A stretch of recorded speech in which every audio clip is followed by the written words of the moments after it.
Hi, this is Gretchen Parlato, and you're watching Society, HAE.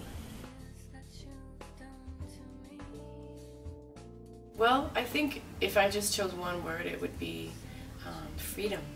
It's a genre of music that you can really find your own individual voice in, but then it's so broad that it challenges you to just as you're finding your voice, you're finding out who you are, and you're unveiling and unraveling and revealing yourself, and really it's like sky is the limit, you know, to what is under that umbrella term of jazz. To me, there's jazz police too that will tell you that jazz needs to be in a certain box, but to me it really is about individuality and freedom and expression, you know, creativity.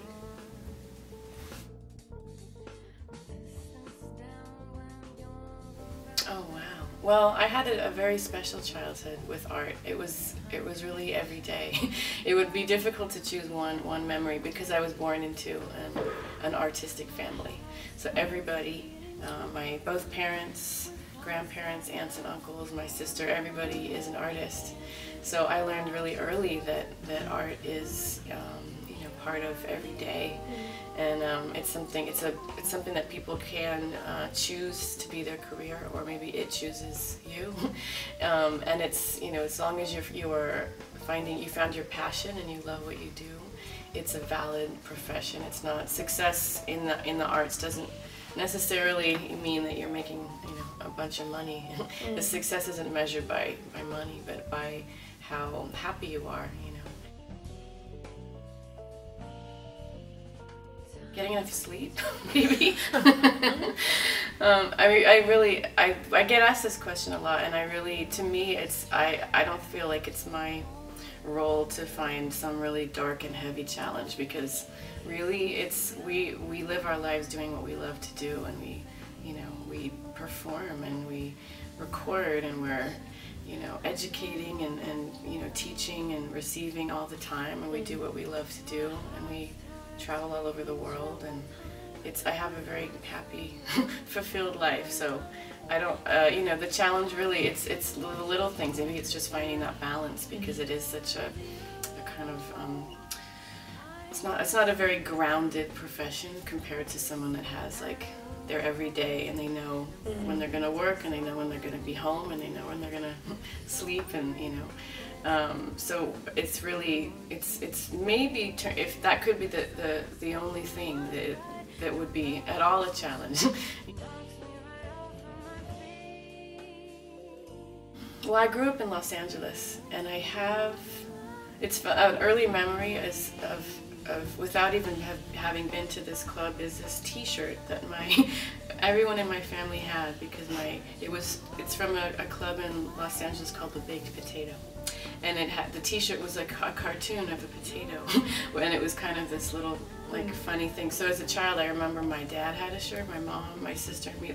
My dad played there and brought T-shirts home for us. So it was a little kind of character in a cartoon for me, and I'm sure that I was there, and you know, memories of the dark room and seeing my father perform. So it would have been the early memories would have been watching my dad.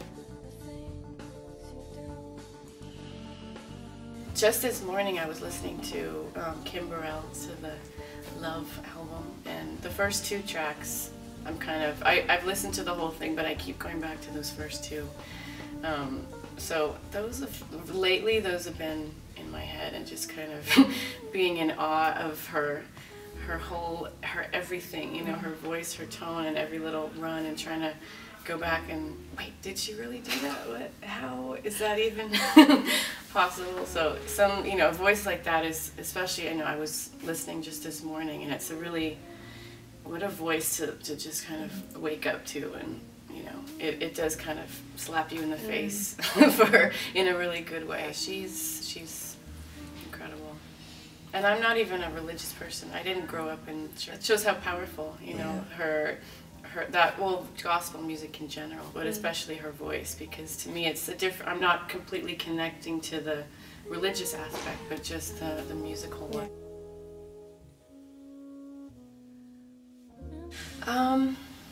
mean, a lot of the material from the Lost and Found, well, not a lot, I'll say maybe a handful, half of it was material that we had been performing for a long time. Songs like Juju, that was the first attempt at writing lyrics. That was an assignment when I was in the Thelonious Monk Institute, and Terence Blanchard asked me to write lyrics to that piece, and so I was terrified, but I tried, and something, you know, thankfully came out of that. And again, stepping stone, it kind of opened the door to other writing opportunities. Or songs like Blue and Green, we'd been playing a while. That's an arrangement that Robert Glasper helped me with. I had heard that, the bass line, I had heard the meter of that, and then he kind of filled in the harmony, and we created that. And then a lot of the material was kind of works in progress that I had finally kind of finished before we'd recorded. So my own songwriting didn't even come until, I think, you know, around 30. I'm 35 now, so around 30, yeah. It finally, you know, was revealed itself, and I got in my own way for so long with actually writing, you know, music and lyrics. Asking Robert Glasper to co-produce, we kind of got together ahead of time and really worked on kind of fine-tuning each piece, and then bringing it first just to Kendrick Scott on drums and kind of finding just beats for stuff. Then we brought everything to the whole band, and that was Taylor Eichstein and Derek Hodge, and then had Alan Hampton as a guest on guitar and voice, and Dana Stevens on saxophone, and everything, you know, really just locked in once we had the band. So I always give, you know, a huge credit to the musicians who I play with. So much of what is, you know, created and what continues to happen at each performance is due to what they're giving me. Yeah. He's a pleasure. I mean, he's hilarious. You know, he's really funny, and he's really, and we've been friends since I moved to New York. So, you know, it's been over 8 years since we, you know, kind of collaborated musically. Very early on, we were arranging music together, like Week, like his. That was, you know, I always laugh at that story, and he does too, because it was I wanted to sing that song, I you know, got together with him, and I was like, let's do something with this. I've always loved this song, and he laughed. He thought I was kidding. He thought, like, really, and you know, and then sat down at the piano and figured out the vamp, and then that was it. He was like, you should just keep the other changes for the rest of the song. He's like, you don't need anything else if you just have that. And then bringing that to the band, and then creating what's, you know, now been kind of this classic new version that Robert helped me create. So we've always had that kind of rapport of, like, you know, rearranging music and writing music together too. In a Dream was a song that he wrote. He heard this music, and he said, I want to give this to you and write some lyrics, do something with it. So we've had that kind of dynamic.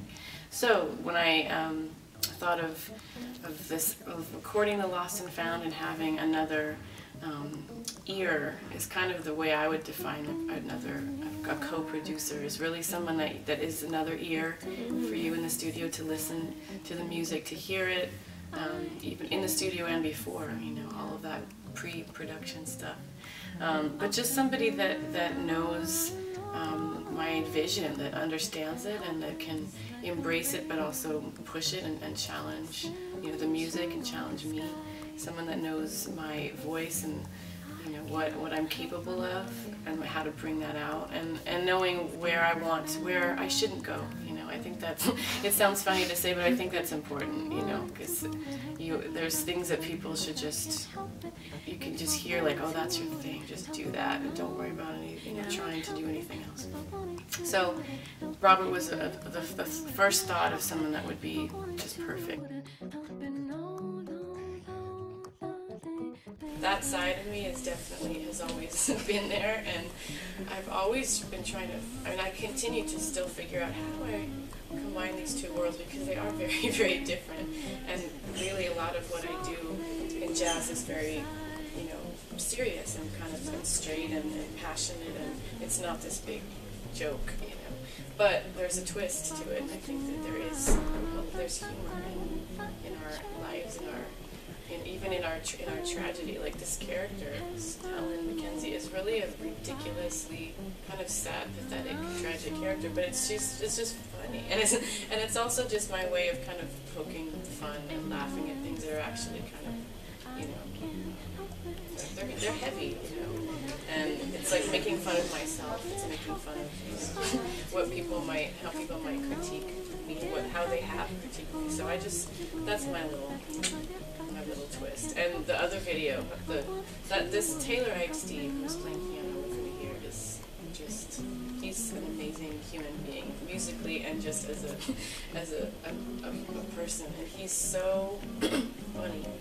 And he has this crazy side. He's the one that's, you know, made that video and done all this editing. If you go and look up his name and look at all his work as a videographer, you know, filmmaker, he's actually really twisted and brilliant. And so, you know, I'm just really, really lucky. Alan Hampton is with me, or Kendrick Scott. These are like my brothers, I always say. And they're funny. I mean, that's what keeps you.